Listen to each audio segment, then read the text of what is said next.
गुरु गोविंद दोनों खड़े काके लागू पाए, बलिहारी गुरु आपकी गोविंद दियो बताए।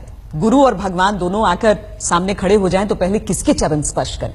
सचमुच ये यक्ष प्रश्न है, लेकिन गुरु के चरण स्पर्श करना ही बेहतर है, क्योंकि वो ही भगवान तक पहुंचने का मार्ग बताते हैं। इसीलिए गुरु यानी शिक्षक को भगवान से भी बड़ा माना गया है। हालांकि बदलते वक्त के साथ ऐसे शिक्षकों की मिसाल कम मिलती है जो अपने छात्रों के मन में वाकई ईश्वर का दर्जा रखते हैं, लेकिन अभी भी ऐसे शिक्षक हैं जिन पर छात्र अपनी जान छिड़कते हैं और पूरा गांव उनकी विदाई पर आंसू बहाता है। उत्तर प्रदेश में 2 शिक्षक पूरे देश के शिक्षकों के लिए मिसाल बन गए, जिन्होंने अपनी इच्छा शक्ति के बल पर शिक्षकों की भगवान वाली छवि को बरकरार रखा। इसका इनाम उन्हें तब मिला जब उनके तबादले पर पूरे गांव ने आंसू बहाए और बच्चे बोले, मत जाओ मास्टर। तुम बोलो।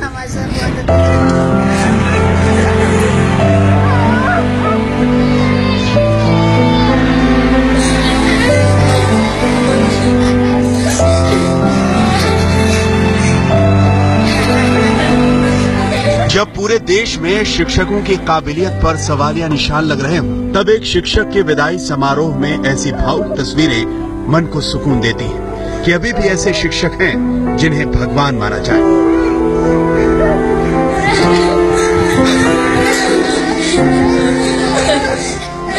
आज की क्लास से निकले तो हमारे सर जी कह रहे थे, बच्चे तुम लोग पढ़ाई मत छोड़ना, फीस कापी किताब जो भी कपड़ा लत्ता जो भी लगे हमसे मांगना, लेकिन तुम लोग पढ़ाई मत छोड़ना।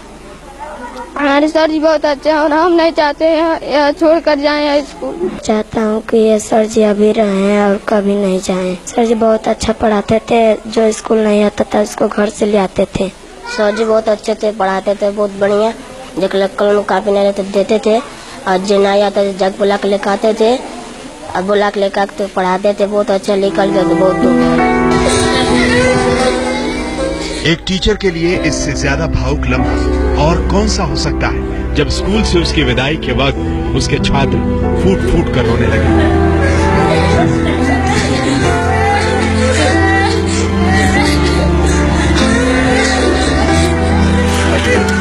बच्चे तो बच्चे, बड़े बूढ़े भी टीचर को गले लगा लें और रूंधे हुए गले से बोले, मास्टर साहब मत जाओ।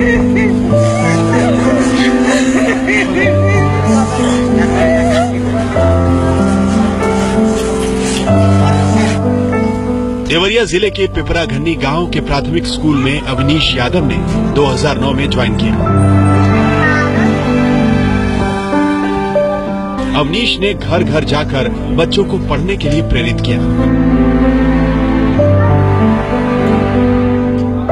गांव में शिक्षा की अलग जगाने में लगे मास्टर साहब अवनीश को गांव वाले अपने बेटे की तरह मानने लगे। लेकिन अचानक 7 साल बाद मास्टर जी का तबादला गाजीपुर हो गया, तो विदाई समारोह में पूरा गांव भावुक हो गया।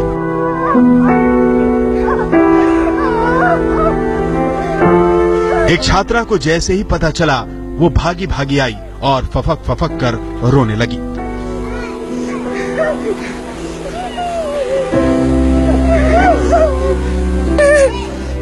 क्या बूढ़े, क्या जवान, क्या बच्चे, सभी की आंखें नम हो गई। स्कूल के बच्चे जब उनके गले लगकर रोने लगे तो उनसे लिपटकर मास्टर जी भी खूब रोए।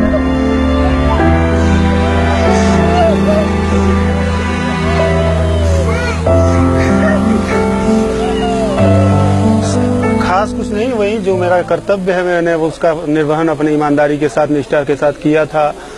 शुरुआत में मैं आया तो थोड़ी सी नामांकन के सापेक्ष बच्चों की संख्या बहुत कम थी। फिर मैंने विचार किया, लोगों से संपर्क किया। कुछ लोग अपनी परेशानी को बताया कि भाई मजदूर करने जाते हैं हम लोग तो घर देखने के लिए बच्चे को रोक लेते हैं। फिर उनसे हमने शिक्षा के महत्व के बारे में पूरा जानकारी दिया कि आप शिक्षित होंगे तो ये नौकरी पाएगा, ये होगा। उसके साथ तमाम चीजें जोड़ करके हमने इन लोगों को समझाने में का प्रयास किया और ये लोग समझे और अपने बच्चों को विद्यालय भेजना शुरू किए। मनोबल हमारा बढ़ता गया और मैंने इसके ऊपर और मेहनत किया। घर से जो बच्चा नहीं आता था घर से बुलाना लाना, जो बच्चे कॉपी पेन नहीं ला पाते थे उनको कॉपी पेन दे देना। इस तरह से तमाम कार्य 15 अगस्त 26 जनवरी पे पूरा बढ़िया कार्यक्रम करा के सबको बुलाना, पूरे ग्राम सभा को, ताकि मेरा जुड़ाव इनसे जुड़ा रहे। पूरा गांव मास्टर जी की विदाई पर भावुक हो गया। कुछ हजार रुपए की तनख्वाह पाने वाले एक शिक्षक को आज पूरी दुनिया की धन दौलत मिल गई। कार्यकाल और उनका बच्चों को दिया हुआ संस्कार आज तक किसी मास्टर ने नहीं दी। ऐसे सर न कभी आए थे गांव में या न कभी आएंगे। जो बच्चे नहीं आते थे स्कूल में, वो बच्चे लोगों को जाते थे घर पर से ले आते थे और बहुत प्यार से ले आते थे, न मारते थे न पीटते थे, उन लोग को अच्छे से समझाते थे और उसके बाद उनको अच्छी शिक्षा देते थे। हम तो यही सोच रहे हैं कि इतना ही हमारा जिंदगी बीत गया है, हम भी पढ़े हैं लेकिन ऐसा मास्टर नहीं देखे हैं।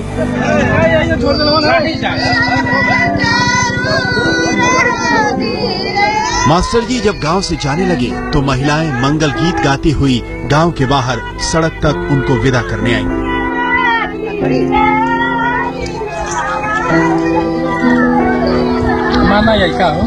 वो बहुत ही अच्छे थे और यहाँ के मतलब सीनियर भी थे और पढ़ाने की उनकी जो योग्यता थी वो बहुत ही अच्छी थी। और जो बच्चे नहीं भी आते थे उनके अंदर इतना टैलेंट था कि उस बच्चे को आकर्षित करके घर से भी यहाँ पे लाते थे और बच्चे को अच्छे तरीके से पढ़ाते थे। जिसके पास मान लीजिए अभी तो सरकार बस पुस्तकें देती है, कॉपी और पेन तो देती नहीं है, लेकिन हमारे सर ऐसे थे कि बच्चे को कॉपी और पेन भी देते थे कि बच्चे कुछ सीख पाए। देवरिया में एक शिक्षक की ऐसी विदाई देखकर किसी की भी आंखों में आंसुओं का सैलाब आ जाए, लेकिन वो खुशी के ही आंसू होंगे। अविनाश जैसे टीचर कम ही मिलते हैं।